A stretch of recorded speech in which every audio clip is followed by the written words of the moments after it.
So hello everyone, welcome back to a new video. तो last time हमने cover किया था आपका ancient medieval and modern history, ठीक है। तो अब हम स्टार्ट करने जा रहे हैं आपका पॉलिटिक एमसीक्यूज़, जो कि आपका एसीएफ एग्ज़ाम्स में, एफआरओ में और 11 to 13, 7 to 10 JPSC and 6 JPSC में आपके जो आ चुके हैं, ठीक है। तो ये हम इसको स्टार्ट करते हैं। First question is which one of the following articles, ठीक है, which one of the following articles of the Indian constitution deals with the promotion of international peace and security, ठीक है। तो ये काफ़ी इजी सा सवाल है। इंटरनेशनल पीस एंड सिक्योरिटी से कौन सा आपका आर्टिकल लिंक्ड है? 41, 51, 50 एंड 49।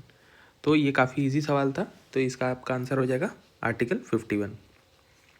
तो इसी तरीके से हम लोग इसका जो इसका जो अदर ऑप्शंस है वो ऑप्शंस हम लोग ब्रेनस्टॉर्म करने की कोशिश करेंगे कि इसमें से आर्टिकल 41 क्या है, ठीक है। आर्टिकल 41 आपका क्या हो जाता है? राइट टू वर्क, ठीक है। राइट टू वर्क हो जाता है और इसके अंदर आपका राइट टू वर्क, एजुकेशन वगैरह ये सब आ जाता है, ठीक है। अनएम्प्लॉयमेंट, ओल्ड एज पेंशन, ये सारा चीज़ आपका आर्टिकल 41 में मैंशनड है, ठीक है।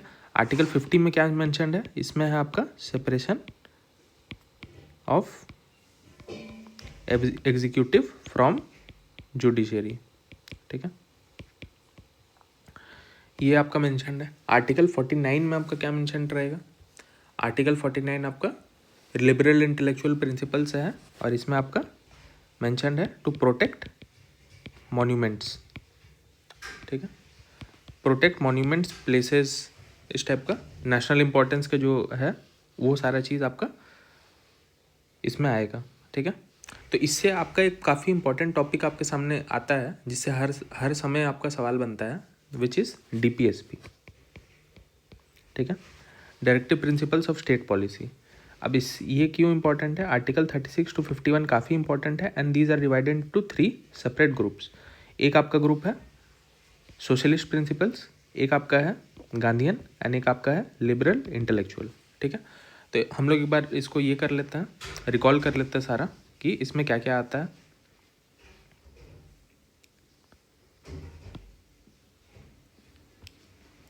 ठीक है, तो ये जो सोशलिस्ट है, सोशलिस्ट में आपका क्या क्या आ जाएगा?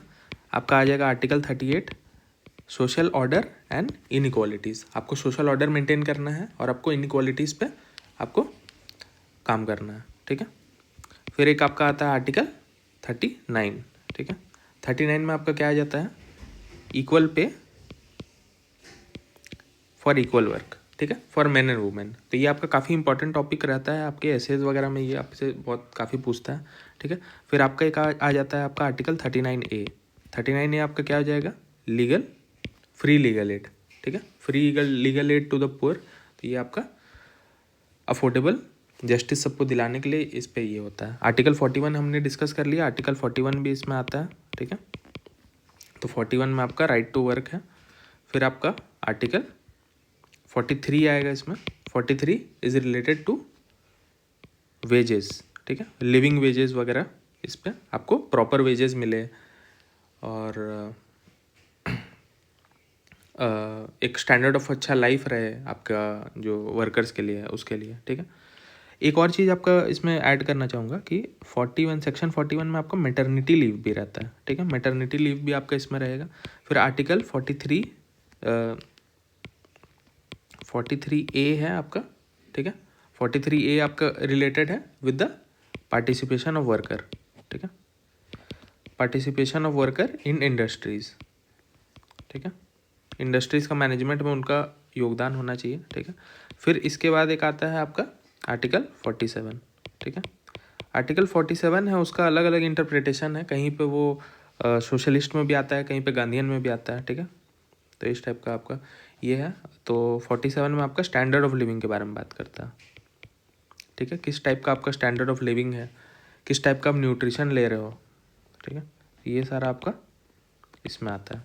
फिर नेक्स्ट हम लोग देखेंगे गांधीयन प्रिंसिपल्स। तो गांधीयन प्रिंसिपल से अक्सर काफ़ी सवाल पूछा जाता है। तो गांधीयन प्रिंसिपल्स में हम लोग देखेंगे, सबसे पहला आपका आ जाएगा article 40 which is related to village panchayats, ठीक है, कि इसमें बोलता है कि you have to organise village panchayats, ठीक है, for grass root level democracy.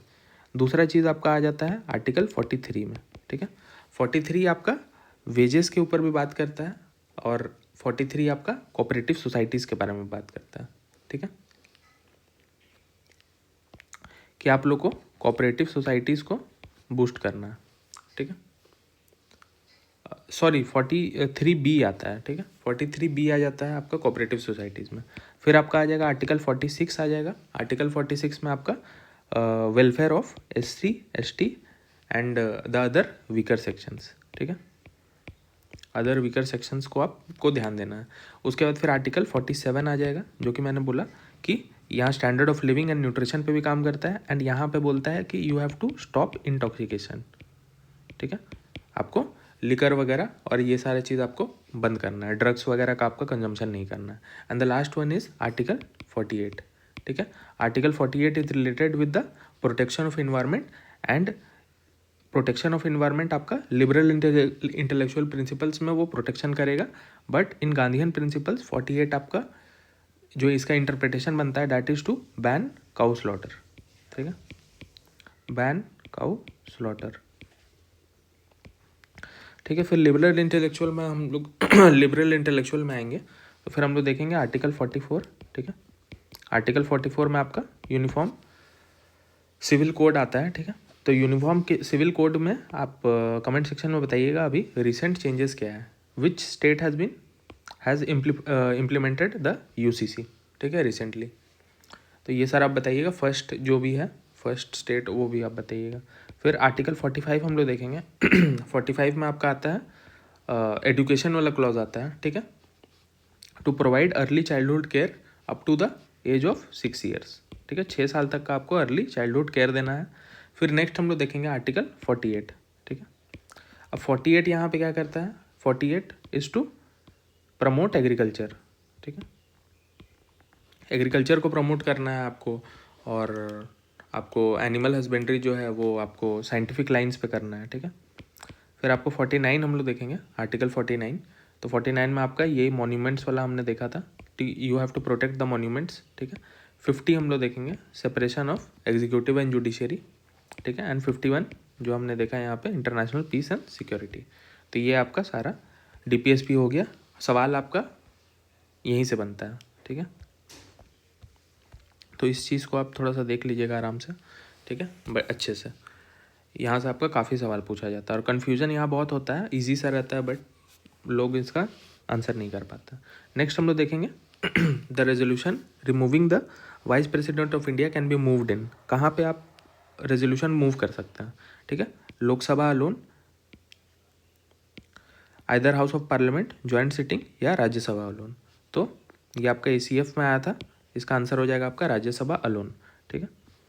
Vice president को हटाने के लिए आप किस आर्टिकल का यूज़ करेंगे, तो the article defined under this is article 67B, ठीक है। 67B के थ्रू आप इसको रिमूव करेंगे। एंड वाइस प्रेसिडेंट का आर्टिकल किस में है, वाइस प्रेसिडेंट का आर्टिकल है आपका आर्टिकल 63, ठीक है। एंड प्रेसिडेंट का आपका आर्टिकल, प्रेसिडेंट का रिमूवल का आपका आर्टिकल किस में है, रिमूवल का आपका है आर्टिकल 61 में, ठीक है। इम्पीचमेंट वगैरह का जो है वो आपका आर्टिकल 61 में आपको मिलेगा। और प्रेसिडेंट आपका किस में मेंशन्ड है, तो president is mentioned in article 52, ठीक है। तो ये सब जो इम्पोर्टेंट आर्टिकल्स है वो सारा आप लोग को याद रहना चाहिए, ठीक है। जो इम्पोर्टेंट आर्टिकल्स है वो आप लोग को याद रखना है। जैसे एक आपका आर्टिकल 93 हो गया, 93 defines the speaker and the deputy speaker, ठीक है। स्पीकर एंड डिप्टी स्पीकर को आपको डिफाइन करता है। तो इस टाइप का जो आपको एंकर आर्टिकल्स है वो आपको याद रहना चाहिए। जो बेसिक जो इंपॉर्टेंट आर्टिकल्स है वही आपसे एग्जामिनर चाहता है कि आपको वो सारा चीज़ याद रहे, तब उसी से आप एलिमिनेशन ट्रिक का आप यूज़ कर सकते हैं।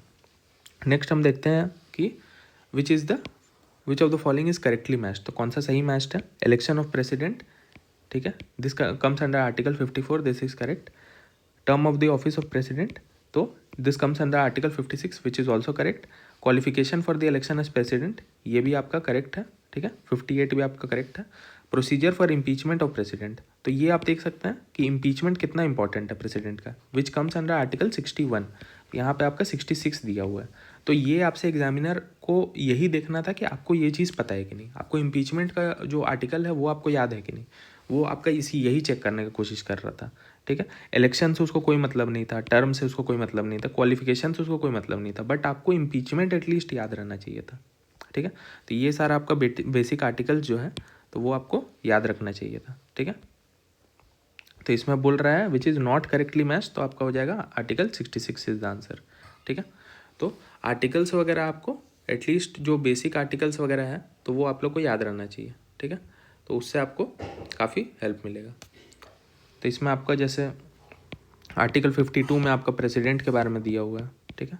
53 आपका हो जाता है तो वो एग्जीक्यूटिव पावर्स के बारे में है, एग्जीक्यूटिव पावर्स, ठीक है, executive powers of the union के बारे में है। फिर 54 में चलिए आपका इलेक्शन हो गया, ठीक है। 55 में आपका मैनर ऑफ इलेक्शन हो गया, ठीक है। 56 में आपका टर्म एंड ऑफिस हो गया कि what is the term and फिर इसके अलावा अगर आपको याद रखना है तो एक आप आर्टिकल 60 याद रख सकते हैं विच इज़ द ओथ, ठीक है, ओथ एंड अफर्मेशन वाला है तो वो आपके लिए इंपॉर्टेंट है। तो 60 एंड 61 आप याद रख लीजिएगा। 61 आपका इम्पीचमेंट हो गया, 60 आपका ओथ हो गया, 52 प्रेसिडेंट का ऑफिस को डिफाइन करता है एंड जो 53 है वो that define explains the executive powers of the union, ठीक है। तो ये सारा चीज़ आपके लिए इंपॉर्टेंट है। नेक्स्ट हम लोग देखेंगे who among the following was never the speaker of Lok Sabha, इसमें से कौन कभी लोकसभा का स्पीकर नहीं रहे, ठीक है। तो अगर आपको थोड़ा भी आइडिया, ये थोड़ा मिसलेनियस, ये थोड़ा टफ साइड पे है, ठीक है, ये हर किसी को इसका आइडिया नहीं रहता है, या अगर कोई इसमें से एक एलिमिनेट भी कर देता है फिर भी काफ़ी ऑप्शन इसमें बच जाता है, तो ये थोड़ा डिफिकल्ट लेवल का क्वेश्चन इसको माना जाएगा, ठीक है। तो बलराम झाकर, तो ये शायद आपका one of the longest speakers में से एक थे, ठीक है, या शॉर्टेस्ट थे, इस टाइप का कुछ था, तो इसलिए मुझे एक पता था। हुकुम सिंह भी थे, ठीक है। बलिराम भगत के बारे में कुछ नहीं पता था, तो इसमें इसका आंसर हो जाएगा डी, KVK सुंदरम। तो ये आपका टफ साइड पे, हार्ड साइड पे आपका क्वेश्चन है, ये मिसलेनियस टाइप का क्वेश्चन है, तो ये काफ़ी लोग गलत करेंगे, ठीक है। बट ये जो ऊपर 3 जो क्वेश्चन है, ये 3 क्वेश्चन एक अच्छा स्टूडेंट इन 3 क्वेश्चंस में गड़बड़ नहीं करेगा, ठीक है। नेक्स्ट हम लोग देखेंगे, ये भी ACF का क्वेश्चन है, the state which has the largest number of seats reserve for scheduled tribes in the Lok Sabha, ठीक है, कौन सा ऐसा है जहाँ पे सबसे ज़्यादा ये है शेड्यूल्ड ट्राइब्स का सीट्स मतलब रिजर्व्ड है, तो UP, Maharashtra, Bihar and MP, तो इसका आंसर हो जाएगा आपका MP, ठीक है। MP में सबसे ज़्यादा पॉपुलेशन है ST ट्राइब की, ठीक है, और MP में ही आपका सबसे हाईएस्ट आपको अगर कोई ट्राइब का ये है तो एक आपका भील है, एंड देन सेकंड में आपका सेकंड पॉपुलेशन वाइज अगर देखेंगे तो पहले भील आता है, देन आपका गोंड आता है, ठीक है। इसके अलावा अगर आप याद करना चाहेंगे तो आप PVTGs याद कर सकते हैं कि PVTGs कितने हैं, सबसे ज़्यादा PVTGs कहाँ पे हैं, तो सबसे ज़्यादा PVTGs आपका 13 ट्राइब्स है, इन 13 ट्राइब्स है out of 75 tribes in Orissa, ठीक है। तो ये आपका इंपॉर्टेंट एक फैक्ट हो सकता है, ठीक है।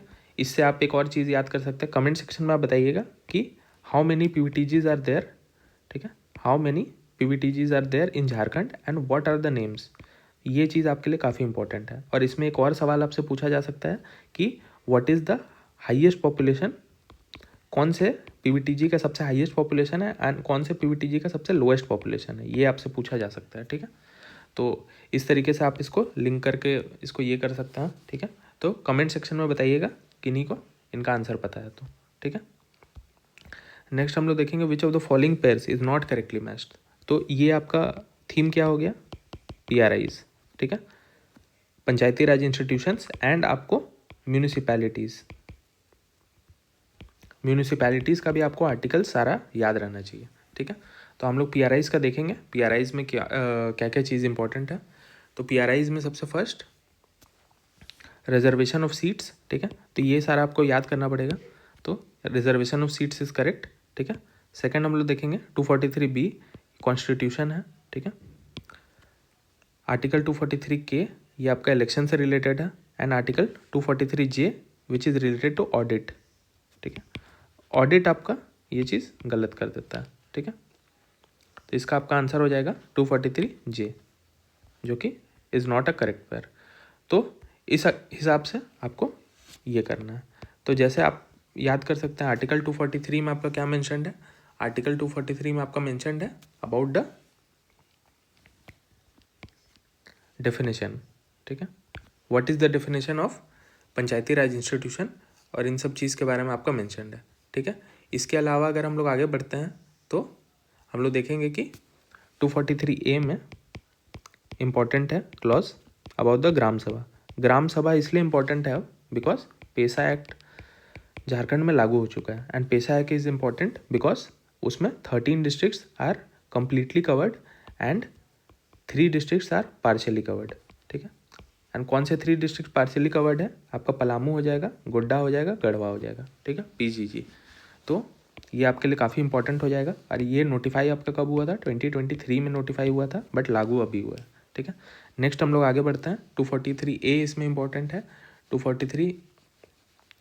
243B भी आप इसमें याद कर सकते हैं। पहले आपका आता है कॉन्स्टिट्यूशन, ठीक है, कॉन्स्टिट्यूशन आ जाएगा। फिर 243C में आपका आ जाएगा कॉम्पोजिशन, ठीक है। पहले आप किसी चीज़ को बनाएंगे, उसके बाद उसके अंदर हम लोग कॉम्पोजिशन डिसाइड करेंगे। फिर आपका 243D में आ जाएगा आपका रिजर्वेशन आ जाएगा, ठीक है, रिजर्वेशन ऑफ सीट्स, ठीक है। उसके बाद आपका आ जाएगा इम्पॉर्टेंट जो है 243G, ठीक है। इसमें आपका पावर्स आ जाएगा, ठीक है। फिर हम लोग देखेंगे इसमें और जो इम्पोर्टेंट है वो आपका हो जाएगा 243I इम्पोर्टेंट हो जाएगा, ठीक है। आई इज़ रिलेटेड टू, आई से आप याद कर सकते हैं, आई को आप प्रोनाउंस कर सकते हैं आय। तो आय क्या होता है, आय आपका फाइनेंस से रिलेटेड होता है, इस टाइप से आप याद कर सकते हैं। फिर 243J आपका ऑडिट हो जाएगा, के आपका इलेक्शंस हो जाएगा, ठीक है। एंड 243O आपका हो जाएगा कि बार टू इंटरफेरेंस ऑफ कोर्ट्स, ठीक है। यहाँ जो भी इलेक्शंस वगैरह होगा तो इस पर आपका हाई कोर्ट वगैरह किसी का भी हस्तक्षेप नहीं किया जाना चाहिए, ठीक है, ये आपका बोलता है। नेक्स्ट हम लोग आगे बढ़ते हैं। Which of the following Indian constitution has the provision for appointment of retired जजेस, ठीक है। रिटायर्ड जजेस पूछ रहा है of the sitting high courts, ठीक है। तो हाई कोर्ट का आपका आर्टिकल्स वगैरह पूछ रहे हैं, इंपॉर्टेंट आर्टिकल्स। तो हम लोग देखेंगे आर्टिकल 223, 224, 224A एंड 233। तो इसमें आपका आंसर हो जाएगा रिटायर्ड जजेस आपका मेंशन्ड है इन आर्टिकल 224A, ठीक है। 224A में आपका रिटायर्ड जजेस मेंशन्ड है। जो इसमें इंपॉर्टेंट जो क्लॉजेज हैं वो आपका हो जाएंगे आर्टिकल 222 आप याद कर सकते हैं, ठीक है, which tells us about the transfer of जजेस, ठीक है। जजेस का आपका ट्रांसफ़र कहाँ होता है, कैसे, मतलब ट्रांसफ़र कैसे होना चाहिए, क्या प्रोसीजर है, वो सारा आपका मेंशन्ड है। फिर आपका 223 में आपका एक इंपॉर्टेंट है, 223 में आपका एक्टिंग जजेस के बारे में बात करता है, ठीक है, एक्टिंग जजेस के बारे में बात करता है। फिर 224 में आपका एक्टिंग चीफ जस्टिस के बारे में बात करता है, ठीक है। पहले जजेस के बारे में बात करता है, 223 में एक्टिंग चीफ जस्टिस के बारे में बात करता है, सॉरी, एक्टिंग चीफ जस्टिस के बारे में बात करता है 223 में। एंड 224 में आपका एडिशनल एंड एक्टिंग जजेस के बारे में बात करता है, ठीक है, एक्टिंग एंड एडिशनल जजेस नहीं, सॉरी, चीफ जस्टिस के बारे में बात करता है, ठीक है। 224A हम लोग को पता है कि it is related to retired जजेस, ठीक है। फिर एक आपका इम्पोर्टेंट आ जाता है आर्टिकल 227 में आपका पावर ऑफ जुरिस्डिक्शन के बारे में बात करता है, ठीक है। जुरिस्डिक्शन बोलेंगे पावर ऑफ सुपरिटेंडेंस, ठीक है, superintendence over the lower courts, ठीक है, डिस्ट्रिक्ट कोर्ट के ऊपर इनका वो रहता है। एक और अगर आप याद करना चाहें तो 231 आप याद कर सकते हैं, which states that there should be a common high court for 2 और मोर स्टेट्स, ठीक है, 2 से ज़्यादा स्टेट्स के लिए आप इसको कर सकते हैं। तो ये सारा चीज़ आपके लिए इंपॉर्टेंट हो जाता है, ठीक है। तो जजेस वगैरह ये जो हाई कोर्ट वाला जो चैप्टर है उसमें आप ये सारा चीज़ देख सकते हैं। और इसके अलावा अगर आप देखना चाहें तो आर्टिकल 215 ठीक है, तो ये आप देख सकते हैं as a court of record, ठीक है, कोर्ट ऑफ रिकॉर्ड्स, ठीक है। और ये आपका इन्फॉर्मेशन के लिए एक और चीज़ आप याद रख सकते हैं, जैसे CNT एक्ट है ना, तो CNT एक्ट में आपका 215 में आपका अपील्स वगैरह मेंशन्ड है, ठीक है, अपील्स। तो ये चीज़ आप थोड़ा ध्यान में रख सकते हैं, क्योंकि सब पढ़ ही रहे हैं तो इंटीग्रेटेड वे में आपको सारा चीज़ याद रखना चाहिए, आप हर जगह पे आप स्विच कर पाएँ, ठीक है। नेक्स्ट हम लोग देखेंगे, तो ये जो है which are the following pairs is not correctly matched, ठीक है। इसमें से करेक्टली मैच्ड कौन सा नहीं है, तो 371 जो है that is the special provision related to special areas, ठीक है।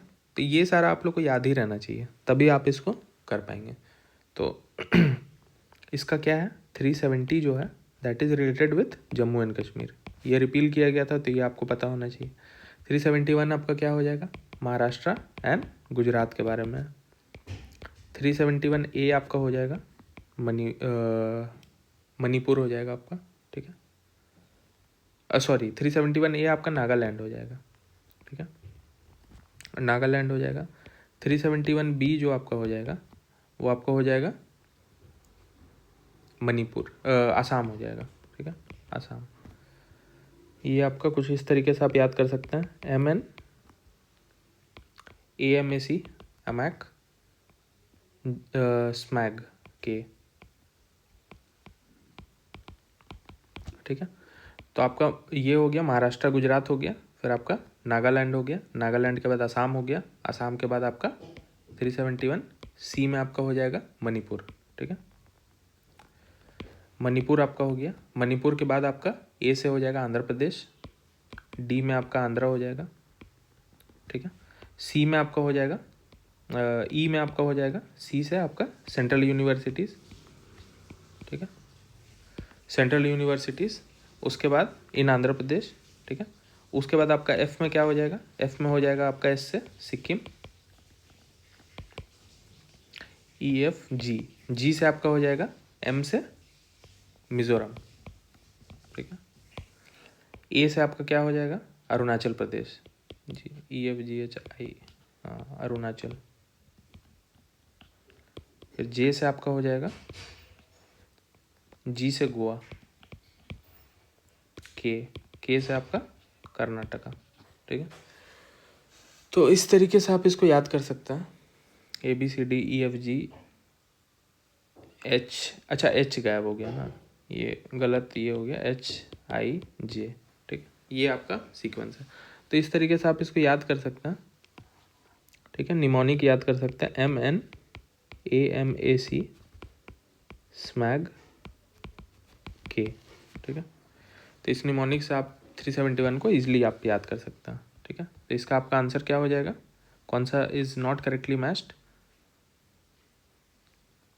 आसाम करेक्ट है, ठीक है, मणिपुर भी आपका करेक्ट है, सेंट्रल यूनिवर्सिटीज़ इन ये आपका ये भी करेक्ट है, एंड मिज़ोरम आपका गलत हो जाएगा, मिज़ोरम यहाँ F नहीं होगा, G होगा, ठीक है। तो इसमें आपका आंसर हो जाएगा 371F is not correctly matched. Next हम देखेंगे विच one of the following subject is under the union list in the 7th schedule of the constitution of India. तो इसमें से कौन सा यूनियन लिस्ट में आता है, ठीक है। आपको पता होगा कि 7th schedule is mentioned in article 246, ठीक है, एंड आर्टिकल 248 में आपका रेसिडुअरी पावर्स है, ठीक है। तो ये दो चीज़ आप थोड़ा सा ध्यान में रखिएगा। नेक्स्ट एग्रीकल्चर जो है, agriculture is a union is an state list subject, ठीक है। एग्रीकल्चर स्टेट लिस्ट सब्जेक्ट है, फिशरीज भी स्टेट लिस्ट है, पब्लिक हेल्थ एंड एडमिनिस्ट्रेशन भी स्टेट लिस्ट है। तो आपका insurance is a union list subject, ठीक है। तो इस चीज़ को आप थोड़ा सा ध्यान रखिएगा, ठीक है। इसमें आप बहुत सारे चीज़ देख सकते हैं, जैसे आपका लैंड रेवेन्यू है, ये आपका इसमें आता है, स्टेट लिस्ट में आता है। तो आप वो सारा देख लीजिएगा कि कौन सा किस में आता है। तो ये सारा आपका बेसिक ही टॉपिक्स है, तो ये बेसिक टॉपिक्स तो आप लोग को मतलब एटलीस्ट करना ही है। ये सब बेसिक सवाल में आप लोग गलती नहीं करना है, काफ़ी मुश्किल सवाल भी नहीं है जो कि आप नहीं बता पाए, ठीक है। नेक्स्ट हम लोग देखेंगे which from which country has the Indian constitution adopted the provision for removal of president of India, ठीक है। Removal for the president of India आपका किस आर्टिकल से लिया गया है, ठीक है, किस कॉन्स्टिट्यूशन से लिया हुआ है। तो ये आपका क्या दर्शा रहा है, ये आपका दर्शा रहा है द सोर्सेज ऑफ कॉन्स्टिट्यूशन, ठीक है। सोर्सेज काफ़ी इंपॉर्टेंट है। तो US, UK, Canada and Australia. तो इसका आपका आंसर हो जाएगा removal of the president is taken from US, ठीक है। यूएस से आपका लिया हुआ है। एंड इसके अलावा भी जो बाकी जो आपका सोर्सेज ऑफ द कॉन्स्टिट्यूशन है वो भी आपके लिए काफ़ी इंपॉर्टेंट हो जाता है, ठीक है। रिमूवल बोलेंगे तो आपका इम्पीचमेंट हो जाएगा। तो सबसे पहले हम लोग देखेंगे government of India act. Government of India act से हम लोग क्या क्या लिए हैं। एक आपका फेडरल स्ट्रक्चर लिए हैं, फेडरल स्ट्रक्चर हम लोग ने वहाँ से लिया है। फिर आपका गवर्नर का ऑफिस लिया है वहाँ से, ठीक है। फिर जुडिशरी का आपका बहुत सारा चीज़ लिया हुआ है, ठीक है। जुडिशरी का काफ़ी चीज़ वहाँ से लिया हुआ है। फिर आपका पब्लिक सर्विस कमीशन से आपका लिया हुआ है, जो कि आपका आर्टिकल 315 टू 323 तक के बीच में आपका आता है, ठीक है। तो वो सारा चीज़ लिया हुआ है। फिर आपका इमरजेंसी प्रोविजंस भी लिया हुआ है, ठीक है। इमरजेंसी प्रोविजंस आपका सारा यहाँ से लिया हुआ है। और इसमें आप एक चीज़ आपको ध्यान में रखना है कि जब जर्मनी वाला जो हम लोग इमरजेंसी प्रोविजंस हमने वेमार से लिया था, that is the suspension of fundamental rights during the emergency, ठीक है। इमरजेंसी प्रोविजंस हमारा 1935 से लिया हुआ है, बट जो सस्पेंशन ऑफ फंडामेंटल राइट्स है in the emergency provisions that is taken from the Weimar constitution, ठीक है। ये चीज़ आप याद रखिएगा।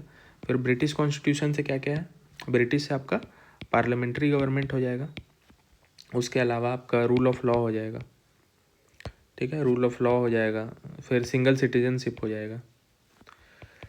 उसके अलावा सिंगल सिटीजनशिप हो जाएगा, कैबिनेट सिस्टम वगैरह हो जाएगा, ठीक है। फिर प्रेरोगेटिव रेट्स ये सब है।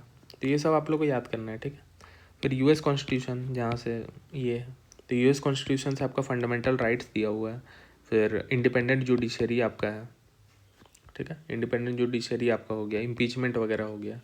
फिर आपका प्रेसिडेंट, इम्पीचमेंट ऑफ प्रेसिडेंट वगैरह ये तो हो ही गया। फिर इसके साथ साथ आपका रिमूवल ऑफ जजेस हो गया, ठीक है।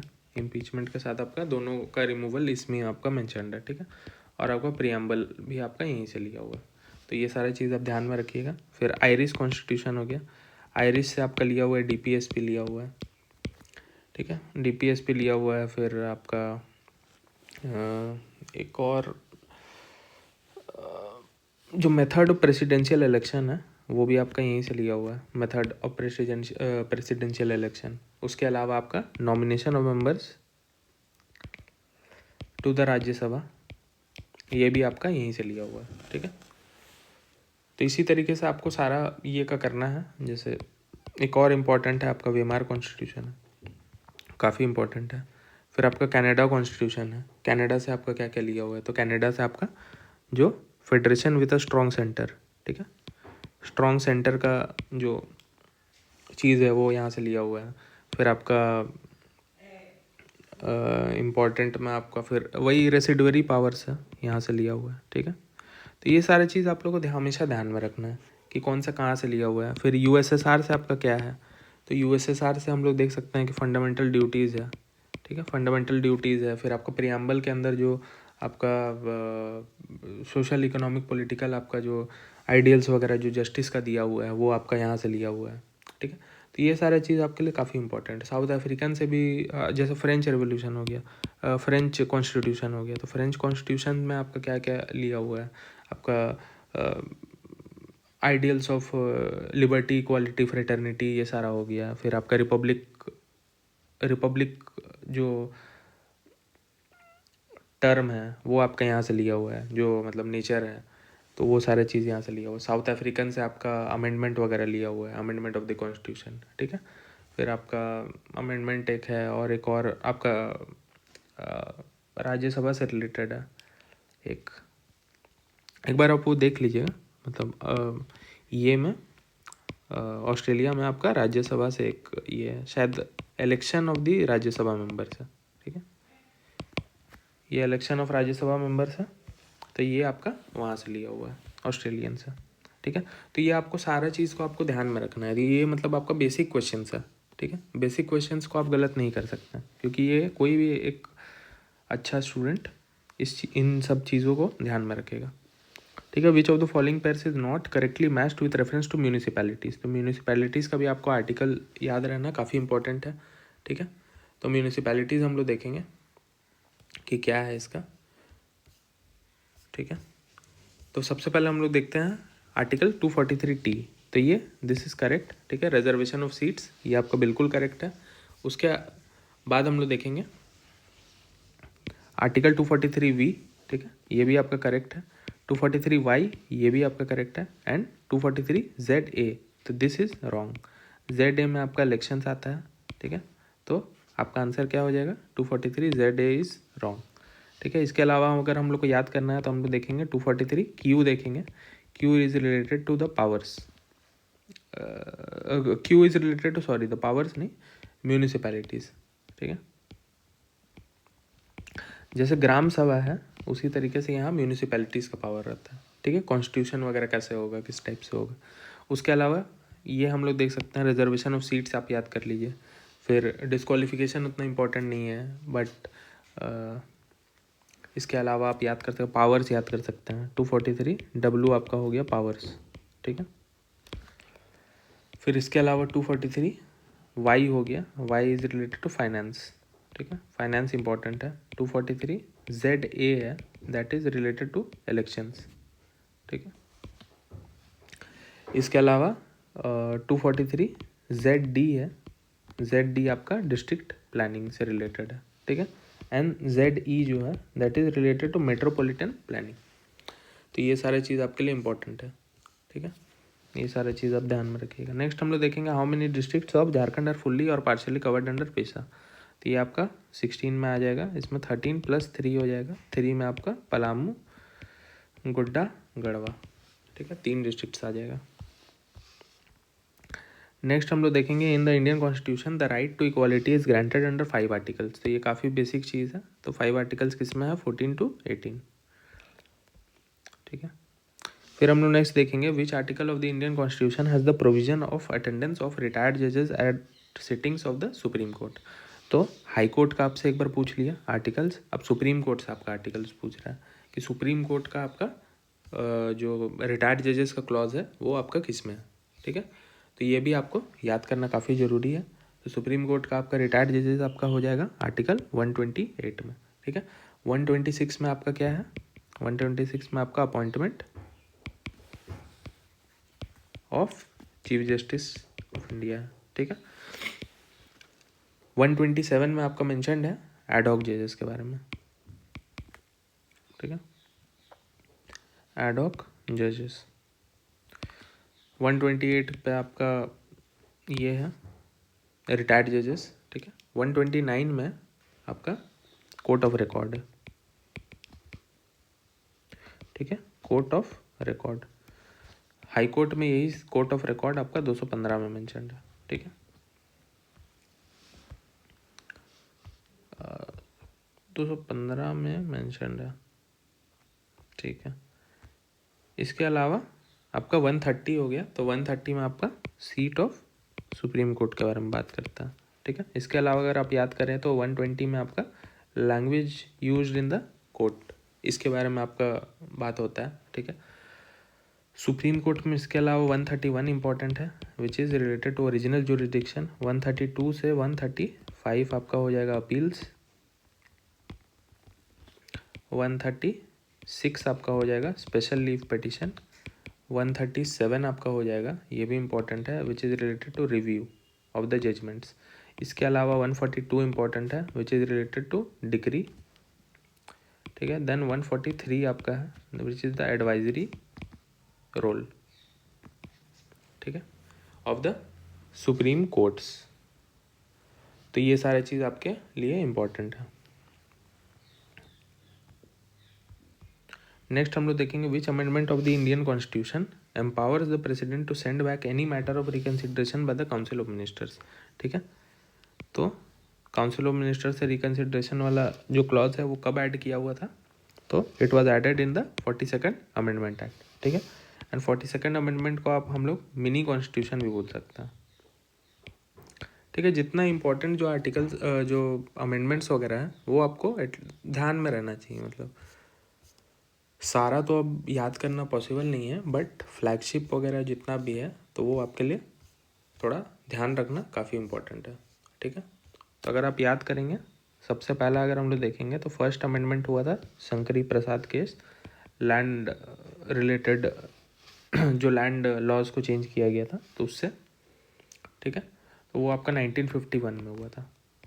इसके अलावा इम्पोर्टेंट अगर एक है तो एक 7th कॉन्स्टिट्यूशन अमेंडमेंट हो गया, तो उसमें आपका रीऑर्गेनाइजेशन कर रहा था on the base of linguistic basis पे आपका रीऑर्गेनाइजेशन कर रहा था। ठीक है, एंड इस पे आपका जो अलग अलग स्टेट्स का क्लास था, class A B C D, इस टाइप का आपका अलग अलग बाइफर्केशन था आपका क्लास का, तो वो आपका बना हुआ था। उसके अलावा अगर हम लोग देखें तो 21st अमेंडमेंट है, तो इसमें आपका काफ़ी इंपॉर्टेंट एक लैंग्वेज ऐड हुआ था, दैट इज़ सिंधी। ठीक है, Sindhi was added as the 15th language. फिर हम लोग एक याद कर पाएंगे तो आर्टिकल 36 इंपॉर्टेंट है। 36 में आपका सिक्किम को फुल फ्लेजेड स्टेट का दर्जा दिया हुआ था इन द ईयर 1975। ठीक है, इसके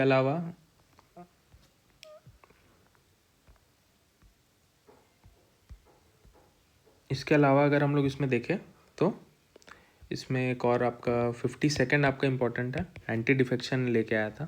ठीक है, अमेंडमेंट। फिर 61st अमेंडमेंट है, तो ये आपका जो वोटिंग एज है उसको डिक्रीज़ कर देता है फ्रॉम 21 to 18 ईयर्स। ठीक है, इसके अलावा अगर हम लोग याद करें 73rd 74th तो आपको याद ही है, सबको याद रहता है। ठीक है, तो ये सारा हो जाएगा। 86th आपका एक इम्पॉर्टेंट है, 86th में आपका राइट टू एजुकेशन को आपका ऐड किया गया था। ठीक है, फिर 91st आपके लिए इम्पोर्टेंट है। 91st में आपका जो काउंसिल ऑफ मिनिस्टर्स का साइज़ है उसको आपको बढ़ा के नहीं, मतलब उसको 15% ऑफ दी लोकसभा स्ट्रेंथ आपका बनाया गया था। ठीक है, काउंसिल ऑफ मिनिस्टर्स या जो कैबिनेट है वो ज़्यादा बड़ा नहीं होना चाहिए, वो आपका बोला गया था। ठीक है, इसके अलावा 97th हम लोग देख सकते हैं, ये आपका कोऑपरेटिव सोसाइटीज़। ठीक है, इसके अलावा 104th हम लोग अभी याद कर सकते हैं जो रिसेंट में हुआ है, तो 104th भी आपके लिए काफ़ी इंपॉर्टेंट है। ठीक है,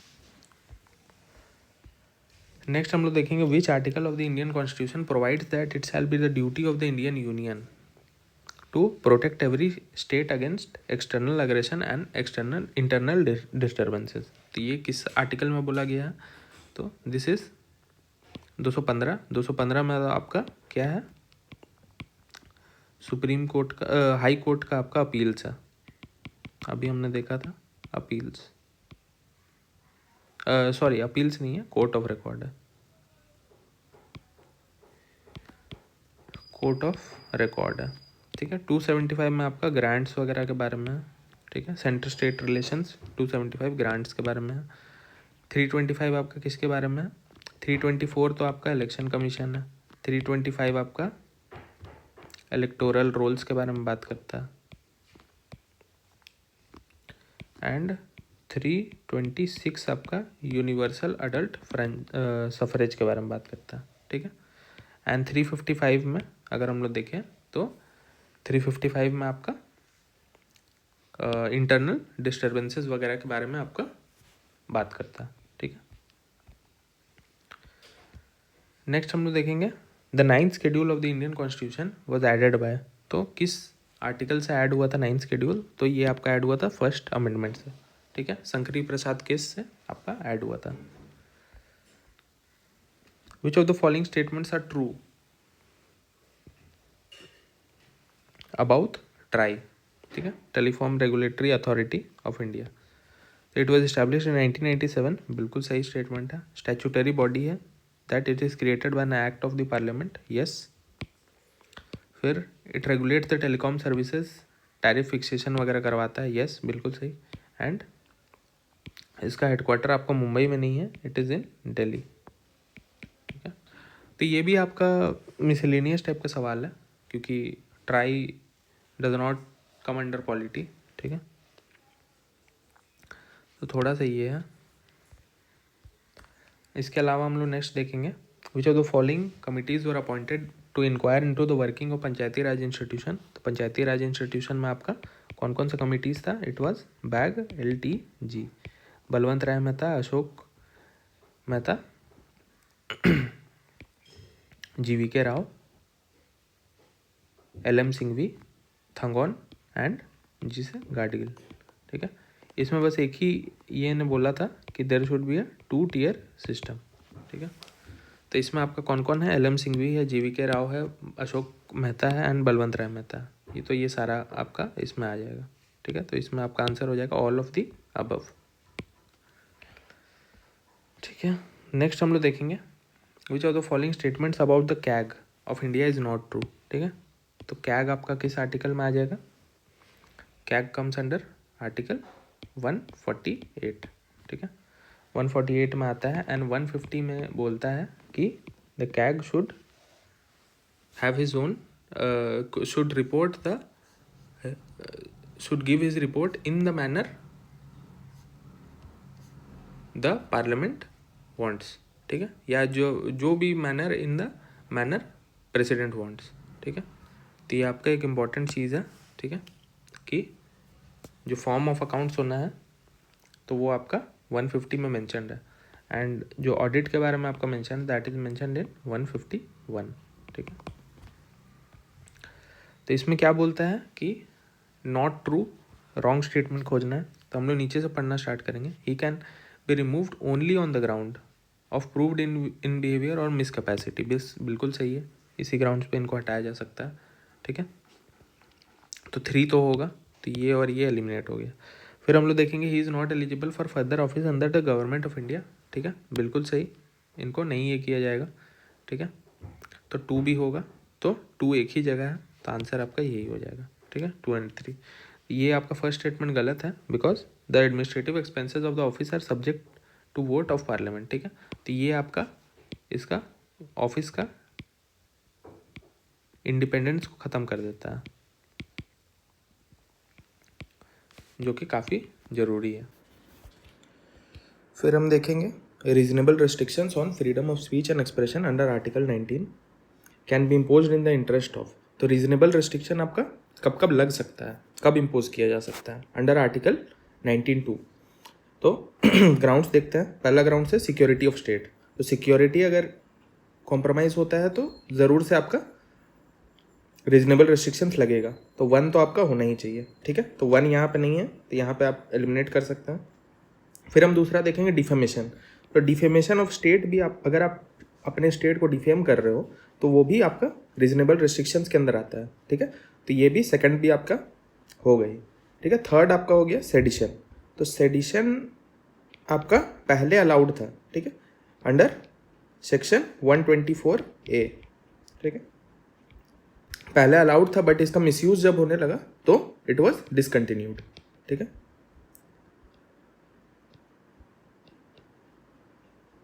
it was discontinued, so sedition आपका नहीं होगा। तो 3 को अगर आप एलिमिनेट कर दोगे तो आपका आंसर निकल जाता है 1, 2 and 4। ठीक है, पब्लिक ऑर्डर के लिए भी अगर आपको पब्लिक ऑर्डर में भी इशू आ रहा है तो फिर पब्लिक ऑर्डर भी आपका इसके अंदर आता है, रीजनेबल रेस्ट्रिक्शंस के अंदर। ठीक है, नेक्स्ट हम लोग देखेंगे according to article 1 of the constitution the territory of India comprises. तो क्या क्या कंप्राइज करता है? States yes, territories yes and such territories as may be acquired. ठीक है, तो ये तीनों कंप्राइज करता है, तो इसमें आपका आंसर हो जाएगा all of the above.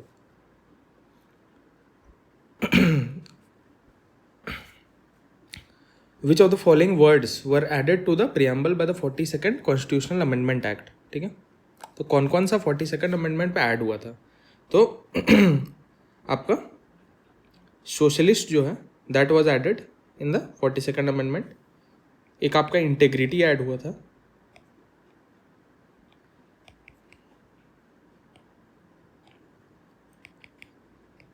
Integrity. ठीक है, सेक्युलर भी आपका ऐड हुआ था। तो सोशलिस्ट एंड सेक्युलर आपका ऐड हुआ था, तो आंसर इसका हो जाएगा 2 and 4। ठीक है, बाकी से आपका सॉवरेन था, डेमोक्रेटिक था, रिपब्लिक था, ये सारा आपका पहले से था।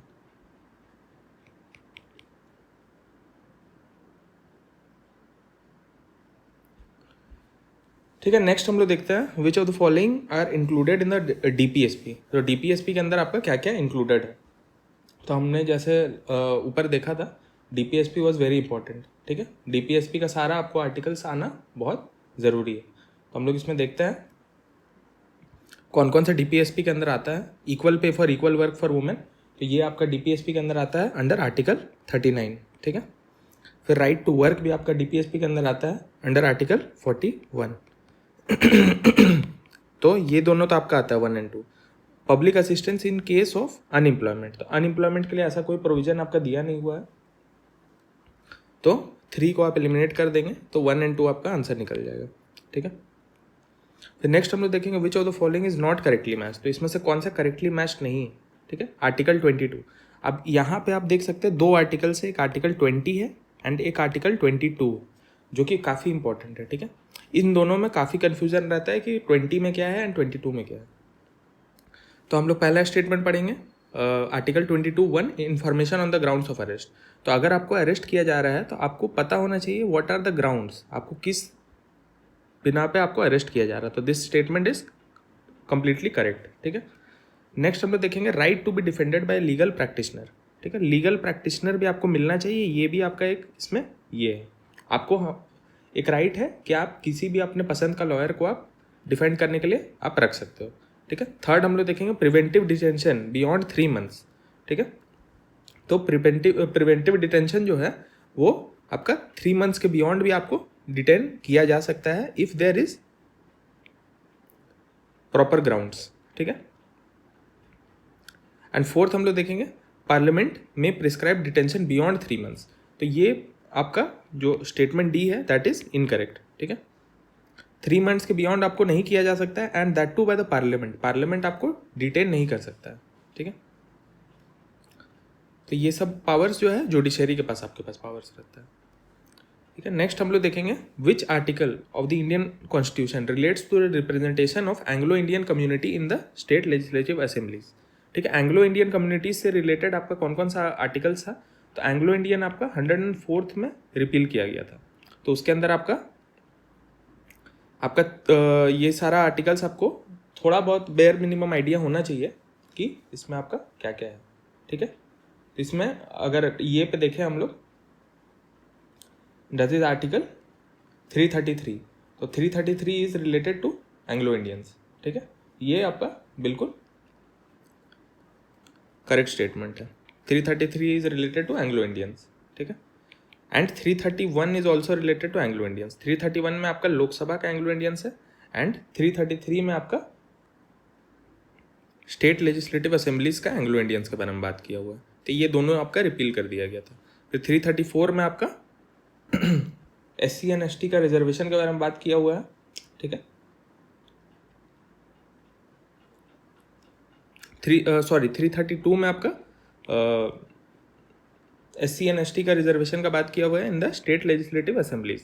ठीक है, एंड 334 में आपका बोलता है कि this reservation shall cease after 60 years। ठीक है, 60 years के बाद ये रिजर्वेशन खत्म हो जाना चाहिए। ठीक है, तो ये सारा आपका इंपॉर्टेंट है। 335 में आज सच कुछ इंपॉर्टेंट नहीं है, 334 है, 334 है एंड 330 एक आपका इंपॉर्टेंट है। 330 में आपका लोकसभा में आपका SC ST के बारे में बात करता है। ठीक है, तो ये आपका एक के बाद एक छोड़ा हुआ है, जैसे 330 है तो 332 में आपका आ जाएगा SLA का SC ST, और इसके बाद 331 है तो 333 में आ जाएगा। तो इस टाइप से आप इसको याद रख सकते हैं। नेक्स्ट देखेंगे who stated that judicial activism should not become judicial adventurism. तो ये किसने बोला था। तो these types of statement are difficult. ठीक है, किन्हीं ने पढ़ा होता है, किन्हीं नहीं पढ़ा होता है, तो फिर इसका आपका आंसर हो जाएगा जस्टिस AS आनंद। ठीक है, तो ये अगर आप कहीं पढ़ के रखे हैं तो ठीक है, वेल एंड गुड। अगर नहीं पढ़ के रखा है तो फिर आप इसको छोड़ सकते हैं या आप इस पर कुछ रफ गेस मार सकते हैं। ठीक है, नेक्स्ट हम लोग देखेंगे the UPSC may agree to serve the needs of the state. ठीक है, तो UPSC कब स्टेट का नीड्स को सर्व करता है। On request of governor with the approval of president, yes ये आपका हो सकता है।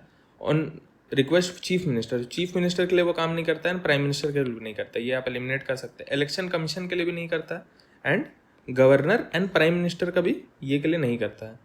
तो ये आपका सबसे करेक्ट स्टेटमेंट हो जाएगा, गवर्नर एंड द प्रेसिडेंट, ठीक है। तो ये आपका एग्जीक्यूटिव बॉडी के लिए काम करता है, ठीक है। नेक्स्ट हम लोग देखेंगे who is the author of the book democracy and development in the India from socialism to pro business. तो इसका कौन है? तो ये भी आपका एक डिफिकल्ट लेवल का आपका सवाल है, ठीक है। इसका आंसर आपका हो जाएगा अतुल कोहली। तो ये किन्हीं ने पढ़ा होगा तो फिर वो इस पर कर सकता है। नेक्स्ट देखेंगे which of the following is not a principle of good governance. तो गुड गवर्नेंस का प्रिंसिपल क्या नहीं है, ये आपसे पूछा जा रहा है। तो participation of rule of law, ये तो होना ही चाहिए। ट्रांसपेरेंसी एंड रिस्पॉन्सिवनेस, ये काफ़ी ज़रूरी है गुड गवर्नेंस के लिए। इक्विटी एंड इंक्लूसिवनेस, ये भी आपका काफ़ी ज़रूरी है। रिलीजियोसिटी एंड इमोशनैलिटी, तो ये आपका गुड गवर्नेंस के लिए अच्छी बात नहीं है, ठीक है। आप रिलीजियस अगर आप हो जाते हैं तो आप पार्शियलिटी आप दिखाएंगे, एंड इमोशनल आप होके डिसीजन मेकिंग नहीं कर सकते, ठीक है। नेक्स्ट हम लोग देखेंगे person shall not be disqualified for being chosen as a member of municipality if he has attend the age of कितना ईयर्स। तो ये आपका आंसर हो जाएगा 21 ईयर्स, ठीक है। कहीं भी आपका मिनिमम ये आपका 21 ईयर्स है, ठीक है। Who is authorise to constitute a finance commission to review the financial position of panchayat, ठीक है। पंचायत का फाइनेंशियल पोजिशन, तो panchayat is the grass root level, ठीक है, जो कि स्टेट के भी नीचे है, अंडर द स्टेट। तो प्रेसिडेंट क्या ये कर सकता है? प्रेसिडेंट को तो ग्राउंड रियलिटी ही नहीं पता है, ठीक है। गवर्नर क्या ये कर सकता है? यस, गवर्नर कर सकता है। चीफ मिनिस्टर ये नहीं कर सकता है बिकॉज इनको पावर्स नहीं मिला हुआ है। फाइनेंस आपका पावर मिला हुआ है अंडर आर्टिकल 243I, ठीक है। ये आपको पावर मिला हुआ है। चीफ मिनिस्टर को भी पावर नहीं है एंड स्पीकर को भी पावर नहीं है, ठीक है। नेक्स्ट देखेंगे in India physical federal system which of the following is not correct method of resource transfer from centre to states, ठीक है। सेंटर टू स्टेट्स के लिए कौन सा एक सही रिसोर्स शेयरिंग प्लेटफॉर्म नहीं है, ठीक है, मेथड नहीं है। तो आपका आंसर हो जाएगा D, transfer from Gadgil formula, ठीक है। अभी भी टैक्स शेयरिंग वगैरह होता है, ग्रांट इन एड में आपका मिलता है। ग्रांट इन एड आपका आर्टिकल 275 में आपका मेंशन है। आपका सेंट्रली स्पॉन्सर्ड स्कीम्स है, सेक्टर स्कीम्स है, तो ये सारा चीज़ आपके पास है। तो इसमें से गार्डगिल फार्मूला जो है वो उस पर आपका ट्रांसफ़र बंद कर दिया गया, ठीक है। वो एक लिमिटेड पीरियड के लिए था, then it was stopped. Next हम लोग देखेंगे under constitutional tax assignment which tax is exclusively imposed and collected by the states. तो कौन सा ऐसा टैक्स है जो कि कलेक्टेड भी आपका स्टेट के द्वारा है एंड इम्पोज्ड भी स्टेट के द्वारा है। तो जीएसटी में आपका SGST वगैरह सब लगता है, तो ये आपका रॉन्ग हो जाएगा। इनकम टैक्स भी आपका यूनियन कलेक्ट करता है।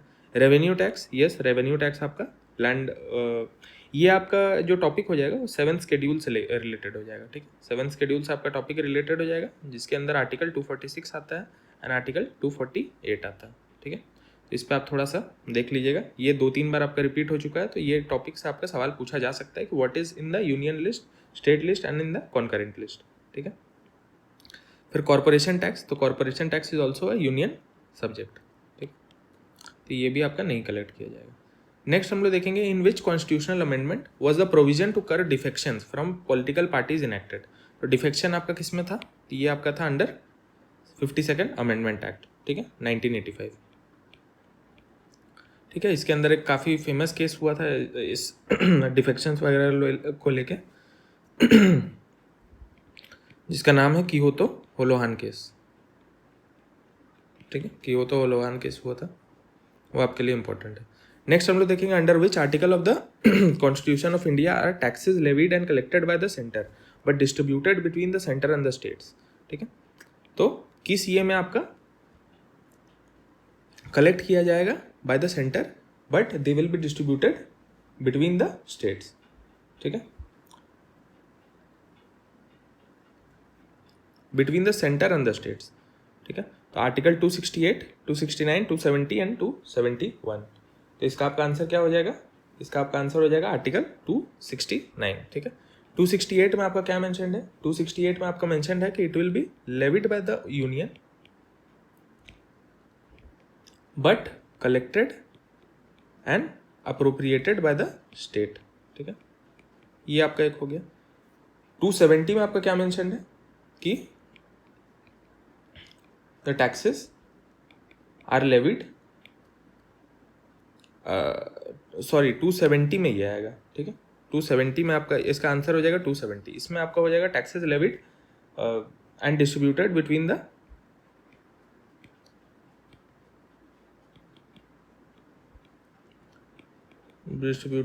The centre and the states. ठीक है, 269 में आपका क्या आता है? 269 में आपका आ जाएगा कि it is levied and collected by the union. Union के थ्रू क्या हो जाएगा? लेविड हो जाएगा, collected by the union and assigned to the states only. And 271 में आपका क्या आ जाएगा? इसमें आपका सरचार्ज एंड सेस के बारे में आ जाएगा।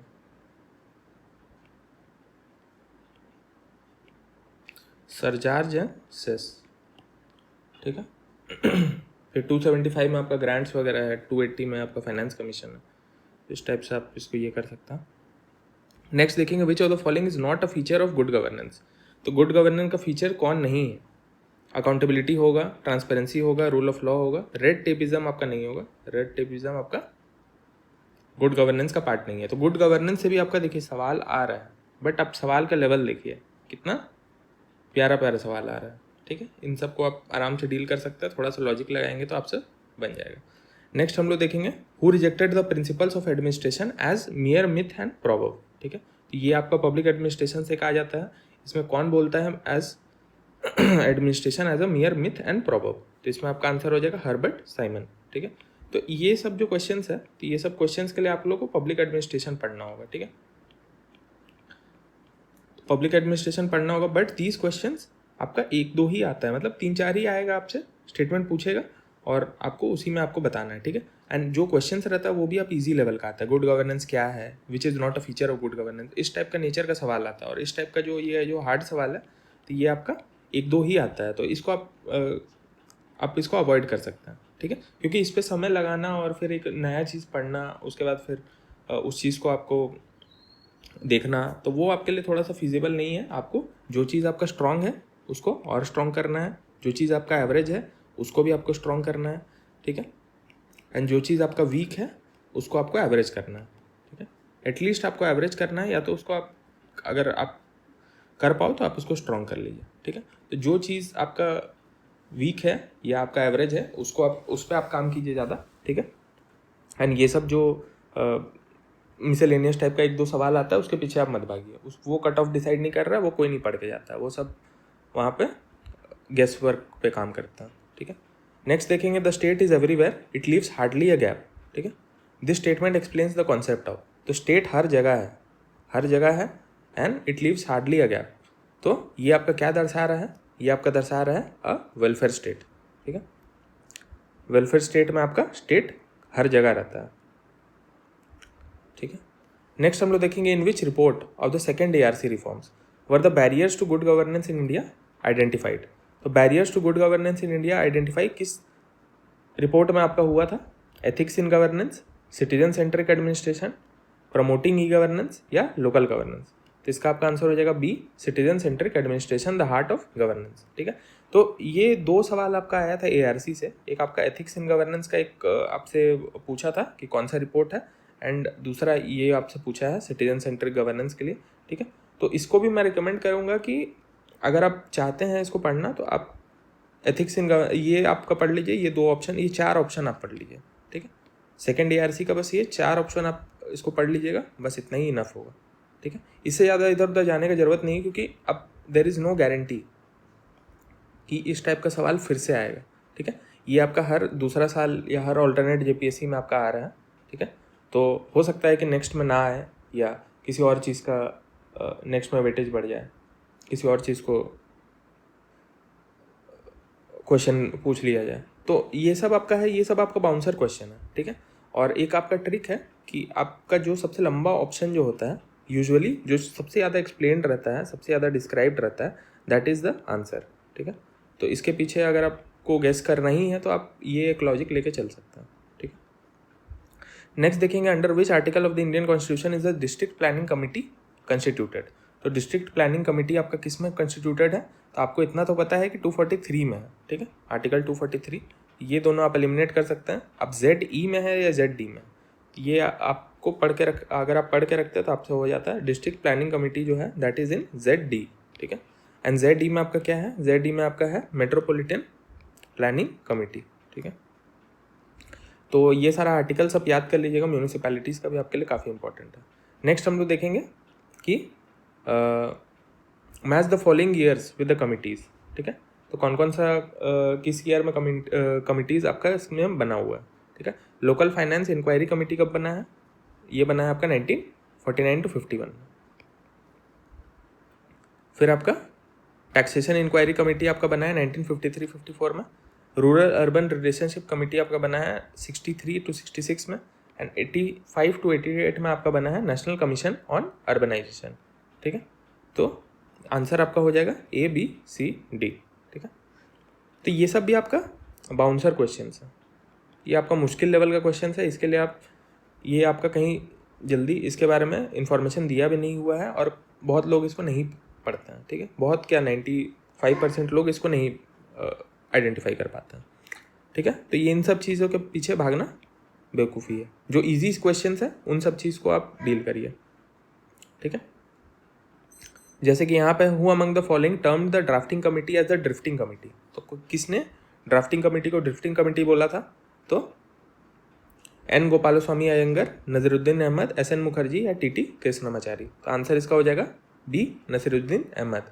This types of easy questions ये आपको आइडेंटिफाई करके आपको इन सबको करेक्ट करना है, ठीक है। फिर हम लोग देखेंगे the advisory jurisdiction of the supreme court of India has been borrowed from the constitution of dash, ठीक है, ब्रिटेन, फ्रांस, कनाडा या साउथ अफ्रीका, ठीक है। तो अगर आपने ये पढ़ा है तो एडवाइजरी जुरिस्डिक्शन जो है सुप्रीम कोर्ट का विच कम्स अंडर आर्टिकल 143, ये आपका is borrowed from the Canadian constitution, ठीक है। नेक्स्ट देखेंगे which of the following provisions of the constitution can be amended by special majority, ठीक है। स्पेशल मेजोरिटी से आप इसको अमेंड कर सकते हैं and does not require the consent of states, ठीक है। इलेक्शन ऑफ द प्रेसिडेंट, तो yes election of the president में आपका स्टेट्स का कोई रोल नहीं रहता है। Any list in the 7th schedule, 7th schedule में आपका स्टेट्स वगैरह का भी इन्वॉल्वमेंट रहता है, तो इसमें आपका स्टेट से पूछा जाएगा। रिप्रेजेंटेशन ऑफ स्टेट्स में भी आपसे पूछा जाएगा एंड फंडामेंटल राइट्स में भी पूछा जाएगा। तो इलेक्शन ऑफ द प्रेसिडेंट में आपसे नहीं पूछा जाएगा ये चीज़, ठीक है। तो ये आपका एक टॉपिक हो गया जो अमेंडमेंट है आर्टिकल 368 में। तो अमेंडमेंट के ऊपर आपसे सवाल पूछा हुआ है, अमेंडमेंट भी आप थोड़ा सा पढ़ लीजिएगा, ठीक है। अमेंडमेंट भी आपका काफ़ी इंपॉर्टेंट है। एंड अमेंडमेंट किस तरीके से होता है, कितना टाइप ऑफ अमेंडमेंट होता है। एक आपका सिंपल मेजॉरिटी वाला होता है। सिंपल मेजॉरिटी में आपका क्या हो जाता है, total membership 50% of the total membership, ठीक है। तो उसमें आपका वो रहना चाहिए, ठीक है। तो इसमें आपका जैसे बहुत कॉमन सा चीज़ है, जैसे आपका स्टेट्स का नाम चेंज करना है, बाउंड्री वगैरह चेंज करना है, तो इस टाइप का चीज़ को आप सिंपल मेजॉरिटी में कर सकते हो। फिर स्पेशल मेजॉरिटी आता है, तो स्पेशल मेजॉरिटी में आपका क्या हो जाता है, total membership of the house 50% तो आपको वोट चाहिए, ठीक है, टोटल मेंबरशिप का। देन आपको 2/3 ऑफ प्रेजेंट एंड वोटिंग का भी आपको वोट चाहिए, ठीक है। तो दोनों चीज़ आपका जब तक नहीं होगा तब तक आप स्पेशल मेजॉरिटी में आप नहीं कर पाएंगे। और एक आपका होता है स्पेशल मेजॉरिटी एंड रेटिफिकेशन। जब स्पेशल मेजॉरिटी भी होता है एंड जब स्टेट्स का इन्वॉल्वमेंट हो जाता है तब चाहिए आपको रेटिफिकेशन। तो स्टेट्स भी उस समय वोट करेंगे एंड उसमें आपको at least 50% of the state legislature का आपको वोट चाहिए टू पास दैट, ठीक है। तो ये सब जो है, तो ये सब आपका इन सब में आपको करना पड़ेगा। 7th शेड्यूल अगर आपको अमेंड करना है, चाहे रिप्रेजेंटेशन अमेंड करना है, फंडामेंटल राइट्स अमेंड करना है, तो ये सारा चीज़ में आपको रेटिफिकेशन लगेगा। नेक्स्ट हम लोग देखेंगे by which constitutional amendment was the Sikkim granted full statehood. तो सिक्किम को आपको फुल स्टेटहुड किस ईयर में आपको मिला था, तो इसका आपका आंसर हो जाएगा 36th अमेंडमेंट 1975, ठीक, 1975 में आपको मिला था, ठीक है। तो अमेंडमेंट्स भी आपके लिए काफ़ी इंपॉर्टेंट है। अमेंडमेंट्स कुछ आपके काफ़ी इंपॉर्टेंट है, जैसे 91st हो गया। 91st में आपका काउंसिल ऑफ मिनिस्टर्स को 15% के लिए आप करवा दिया था। फिर आपका 86 इंपॉर्टेंट है। 86 में आपका राइट टू एडुकेशन को उसके में इंक्लूड किया गया। 61 एक हो गया, इसमें आपको वोटिंग राइट्स को आपको इन्हांस किया गया, वोटिंग एज को 21 से 18 किया गया, ठीक है, ताकि यूनिवर्सल अडल्ट सफराज बढ़ जाए। तो ये सारा जो है वो आपके लिए इम्पोर्टेंट है, ठीक है। सिंधी आपका ऐड किया गया, सिंधी लैंग्वेज ये आपका ऐड किया गया था आपका 36 नहीं 21 में ऐड किया था, 21 में आपको इसको ऐड किया गया था। तो ये सारा आपके लिए काफ़ी इंपॉर्टेंट हो जाता है, ठीक है। जितना भी अमेंडमेंट है 104, 106, ठीक है, 101, 103, तो ये सारा आपके लिए काफ़ी इंपॉर्टेंट है, तो ये सारा आप पढ़ लीजिएगा, ठीक है। Which of the following which of the report of the second ARC deals with ethics in governance. तो एथिक्स इन गवर्नेंस आप देख सकते हैं कि ये JPSC में आपका बैकलॉग में पूछा गया है। ये आपका कौन सा रिपोर्ट था? This was the fourth report, ठीक है। तो आप चाहे तो आप देख सकते हैं सेकेंड ARC का आप सेकेंड रिपोर्ट का नाम देख सकते हैं, 7th रिपोर्ट का नाम देख सकते हैं, 9th रिपोर्ट का नाम आप देख सकते हैं, ठीक है। तो अगर क्वेश्चन आया तो फिर आप उसे डील कर सकते हो, ठीक है।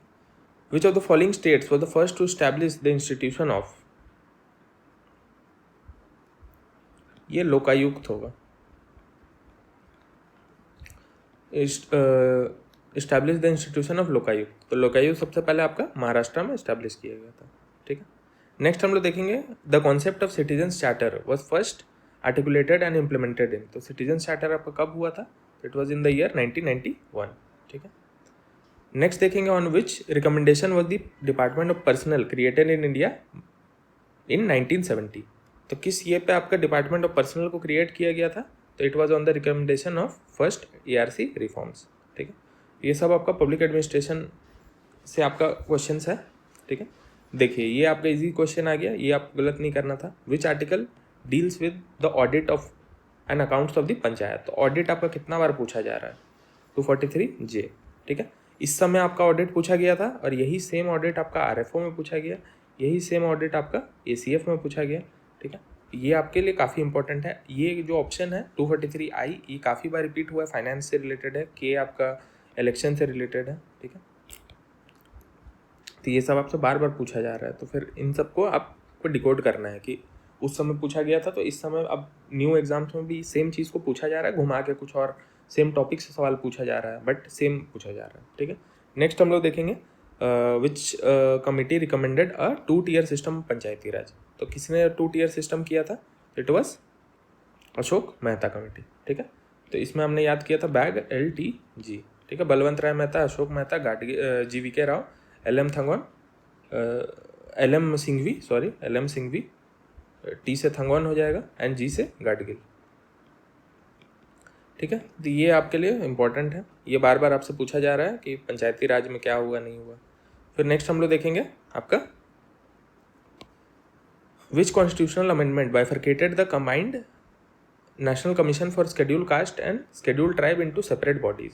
तो कौन सा ऐसा अमेंडमेंट था जो SC और NC/ST को बाइफरकेट करता है? तो इसका आपका आंसर हो जाएगा 89th अमेंडमेंट एक्ट, ठीक है।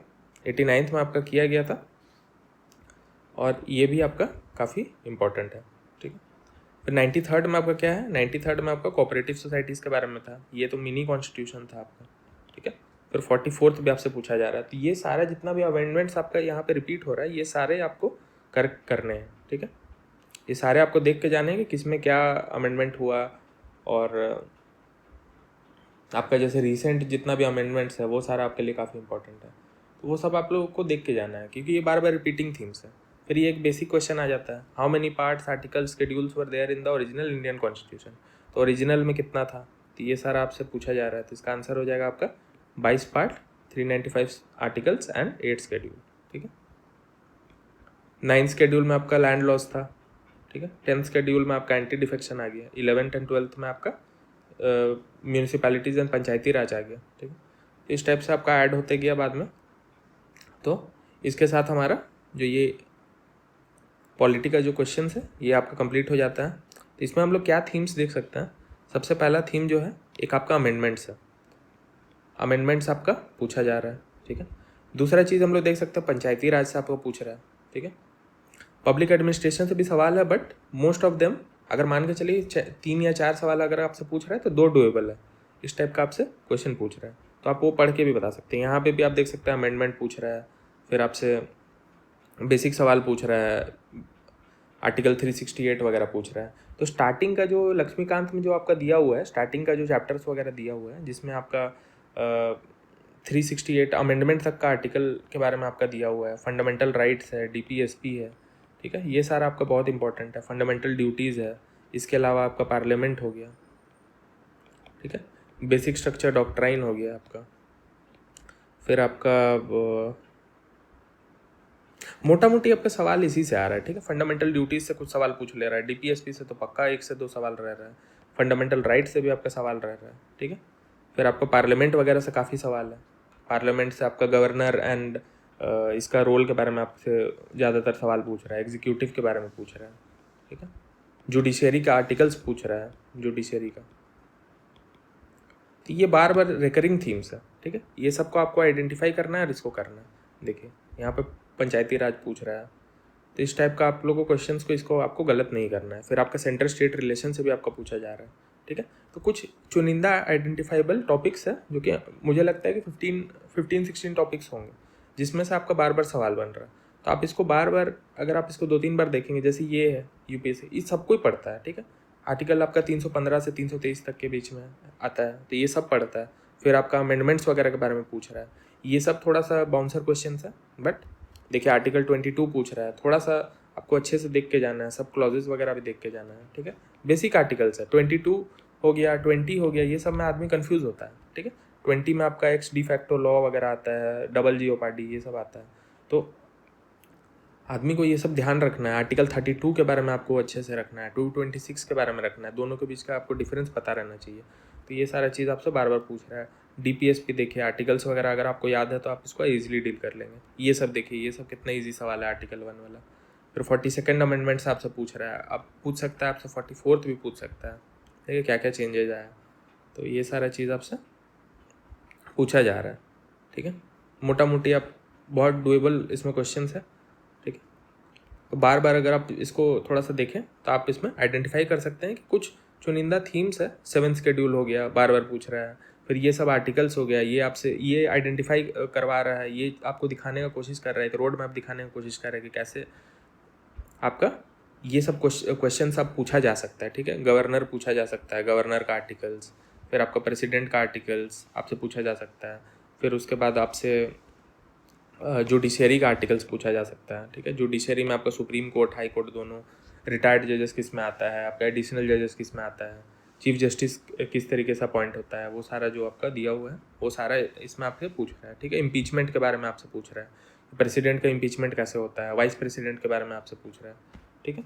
तो वो सारा चीज़ आपके लिए काफ़ी इंपॉर्टेंट है, क्योंकि वाइस प्रेसिडेंट का इस बार रेजिग्नेशन वगैरह हुआ है, तो आपसे पूछा जा सकता है कि इम्पीचमेंट कैसे होता है, रिमूवल कैसे होता है। तो ये सारा आपको इंडिकेट करवा रहा है, ठीक है। तो ये सारा चीज़ आप प्रैक्टिस कर लीजिए। ये जितना भी क्वेश्चन इसमें है, I think so it is more than enough, ठीक है। सो ये आपका कंप्लीट हो जाता है। So thank you.